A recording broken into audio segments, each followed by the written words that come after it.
something very, very important. And that is the principle of encouraging your children to love Islam and to love learning Islam.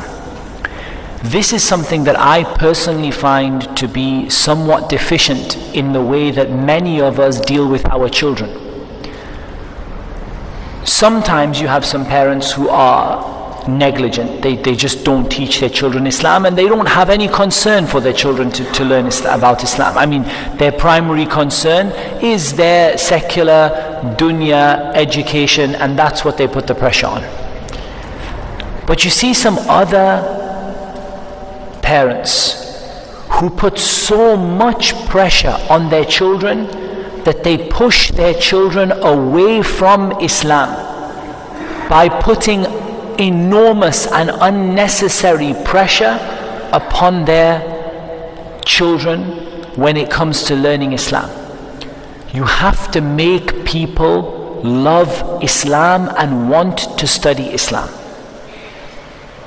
For that reason, we don't overburden with the number of classes that are taking place in a week, for example.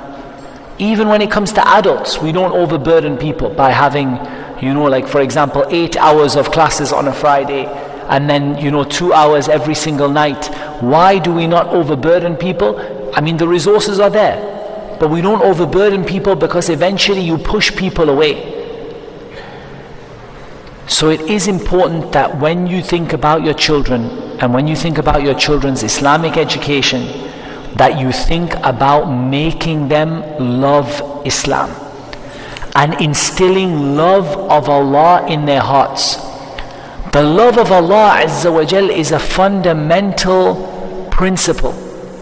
It's a fundamental part of La ilaha illallah. Allah subhanahu wa ta'ala said, وَمِنَ النَّاسِ مَنْ يَتَّخِذُ مِنْ دُونِ اللَّهِ أَنْدَادًا يُحِبُّونَهُمْ كَحُبِّ اللَّهِ وَالَّذِينَ آمَنُوا أَشَدُّ حُبًّا لِلَّهِ. From man are those people who have taken partners besides Allah. They love them as they should love Allah. But those who believe love Allah more. This is a fundamental proof for instilling the love of Allah into the hearts of ourselves and our children.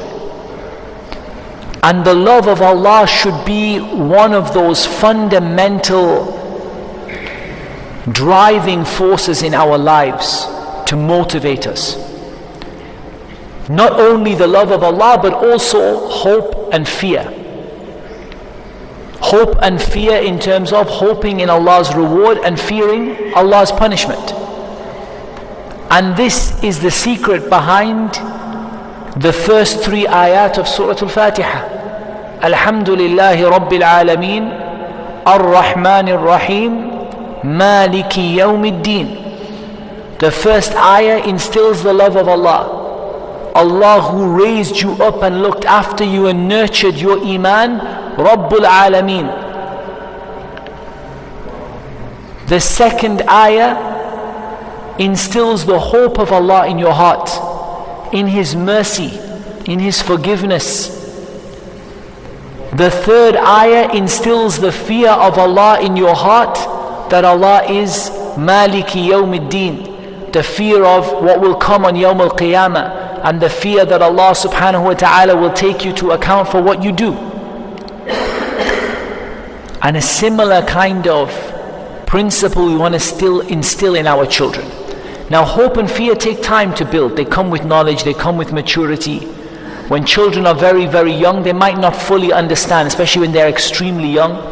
They might not fully understand what it means to hope in Allah's reward or to fear Allah. But these are things that you're constantly working on building in them.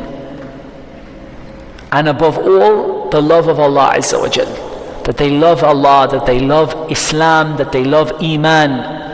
When Allah Azza wa Jal said, وَلَكِنَّ اللَّهَ حَبَّبَ إِلَيْكُمُ الْإِيمَانِ وَزَيَّنَهُ فِي قُلُوبِكُمْ وكره إليكم الكفر والفسوق والعصيان أولئك هم الراشدون فضلا من الله ونعمه والله عليم حكيم. In Surah Al-Hujurat, Allah Azza wa Jal said, Allah made Iman beloved to you. He made you love Iman, and He made it something beautiful in your heart. And that's what we want to do with our children. We want to be a sabab, a cause for the love of Iman to enter into their hearts. Now some of that is to do with reward and punishment. So some of that is to do with rewarding them for Islamic achievements rather than dunya based achievements. Because when you do this, you are setting the standard that Islam is what matters. Yes, I'm worried about your education, I want you to do well, but what really matters to me is Islam. That's why your success in your Islamic studies, I'm going to reward it many times more than I reward your success, for example, in your secular studies.